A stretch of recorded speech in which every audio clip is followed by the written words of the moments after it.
kali ini kita akan belajar kembali mengenai stunting ya. Pada pertemuan kita kali ini yaitu kita akan belajar di modul 2 yaitu permasalahan stunting ya. Permasalahan stunting. Kemudian saya akan mengajak kita untuk berbicara mengenai memahami permasalahan stunting pada sesi 1 di modul 2 ya. Di sini saya ingin menanyakan apakah Bapak Ibu pernah mendengar atau mengetahui apa itu stunting, atau pernah mendengar istilah stunting ya. Kemudian di mana jika pernah mendengarkannya dan kapan. Jadi gitu ya. Di sini saya akan menggunakan salah satu alat pengukur ya istilahnya. Di sini saya sudah menggambarkan yaitu alat ukur. Ya, saya sudah menggambarkan di mana ada anak A dan B ya, ada 2 orang anak. Ya, jadi di sini saya ingin menjelaskan bahwa anak A dan B, apa perbedaan dari anak A dan anak B ya. Di sini saya ingin menjelaskan bahwa situasi pada anak A yaitu tinggi badannya yang sesuai dengan usianya ya, itu untuk anak A.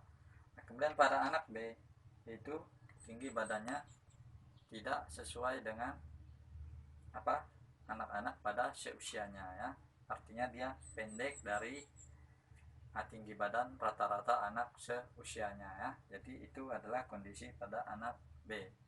Jadi dari kedua ilustrasi ini antara A dan B, di sini kita dapat menyimpulkan apa itu stunting, apa itu pengertian stunting ya.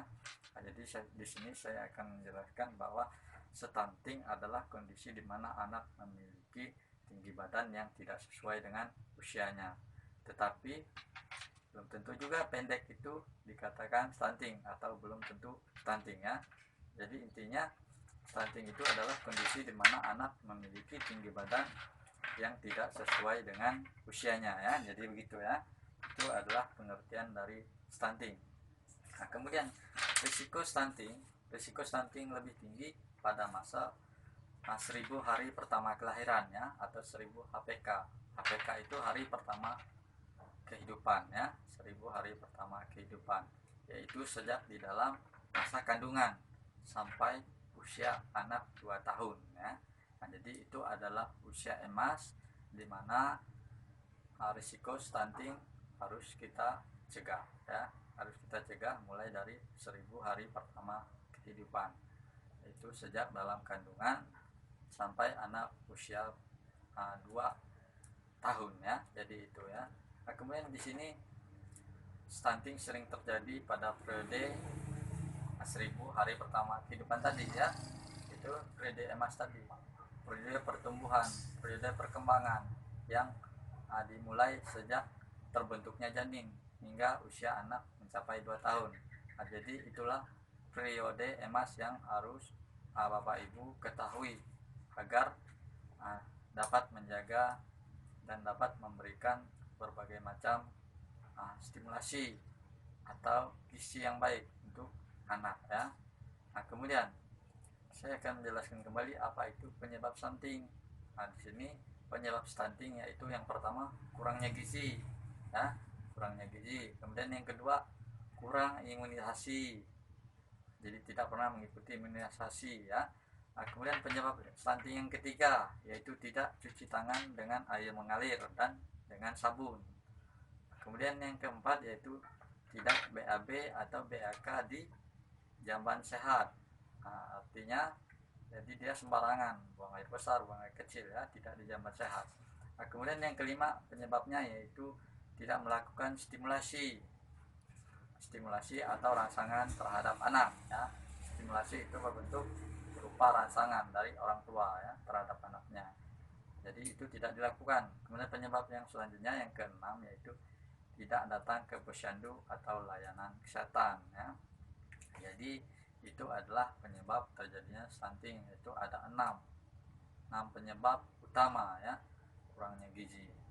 Jadi dalam masa 1000 hari pertama kehidupan itu, jadi kita harus memenuhi gizi ibu saat mengandung ya, kemudian sampai melahirkan, sampai usia anak 2 tahun ya, sampai usia anak 2 tahun. Nah kemudian kita harus setiap bulannya membawa baik ibu hamil maupun anak tadi untuk melakukan imunisasi ya, imunisasi rutin, imunisasi sesuai waktu, jadi harus diberikan imunisasi ya.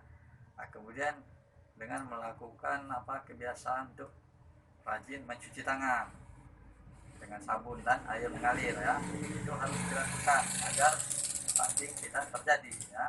Nah, kemudian yang selanjutnya yaitu kita harus menyiapkan WC sehat atau jamban sehat ya, agar kita dapat membuang kotoran sesuai dengan aturan yang ada itu di jamban sehat ya, tidak membuang kotoran sembarangan, jadi itu ya. Nah, kemudian kita harus melakukan stimulasi. Stimulasi dapat dilakukan baik masih dalam kandungan atau setelah lahir ya. Jadi stimulasi itu berupa rangsangan-rangsangan yang diberikan, baik sentuhan dan lain sebagainya, kasih sayang ya. Nah, itu adalah bentuk stimulasi atau rangsangan. Nah, kemudian kita harus selalu membawa anak-anak kita ke posyandu atau layanan kesehatan ya, itu harus dilakukan.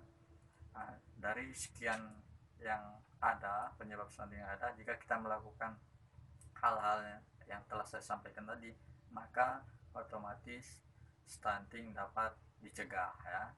Kemudian dampak stunting, dampak dari stunting yaitu ada 3 atau disingkat dengan 3G ya. 3G, yang pertama gagal tumbuh, gagal kembang, dan gagal metabolisme ya. Ada 3 ya, gagal tumbuh, gagal kembang, dan gagal metabolisme. Apa itu gagal tumbuh? Gagal tumbuh yaitu kondisi pada anak dengan berat badan yang tidak sesuai atau cenderung sama dengan bulan sebelumnya, jadi begitu ya. Jadi berat badannya tidak naik atau sama atau bahkan menurun dari bulan sebelumnya ya. Jadi itu disebut dengan gagal tumbuh. Nah kemudian gagal kembang. Nah, gagal kembang ini berkaitan dengan tumbuh kembang anak secara fisik. Nah, jadi mengalami hambatan-hambatan disebabkan karena apa? Karena kekurangan nutrisi, kekurangan stimulasi ya. Nah, itu adalah gagal kembang. Jadi di dalam gagal kembang ini itu karena kurangnya melakukan pemberian nutrisi yang cukup atau pemberian stimulasi atau rangsangan yang tidak dilakukan ya. Itu adalah gagal kembang. Kemudian gagal yang ketiga yaitu gagal metabolisme. Nah, gagal metabolisme ini berkaitan dengan proses kerja organ tubuh. Proses kerja organ tubuh yaitu pertumbuhan dan perkembangan dalam metabolisme anak rusak atau hilang ya. Itu adalah gagal metabolisme. Nah, di sini saya akan menyampaikan sedikit yaitu dukungan pencegahan dan penanganan stunting. Yaitu misalnya kita harus menginformasikan kepada pendamping sosial atau petugas layanan kesehatan ataupun kader serta yang berperan di desa masing-masing ya. Itu harus kita laporkan, harus kita dukung ya penanganan stunting jika ada terjadi ciri-ciri yang ada. Nah, kemudian kita harus selalu memberikan gizi dan nutrisi yang baik, kemudian memberikan stimulasi pada anak dan tidak memberikan pelabelan dan mengolok-olok anak yang stunting ya, jangan diolok-olok ya. Jadi itu adalah dukungan yang diberikan kepada penanganan stunting ya. Nah, mungkin dari sekian penjelasan yang setelah saya sampaikan dari permasalahan stunting ini, mungkin inilah dapat saya sampaikan. Jadi saya akan memberikan suatu bentuk yel-yel untuk kita. Jika saya mengatakan ingin anak sehat, maka Bapak Ibu harus berikan gizi yang terbaik ya. Saya mengatakan ingin anak sehat, jadi Bapak Ibu harus mengatakan berikan gizi yang terbaik. Kemudian saya katakan stunting, Bapak Ibu katakan no. Nah, kemudian saya are you ready? Yes gitu ya. Oke, sekarang ingin anak sehat, berikan gizi terbaik. Stunting, no. Are you ready? Yes. Oke, terima kasih. Demikian.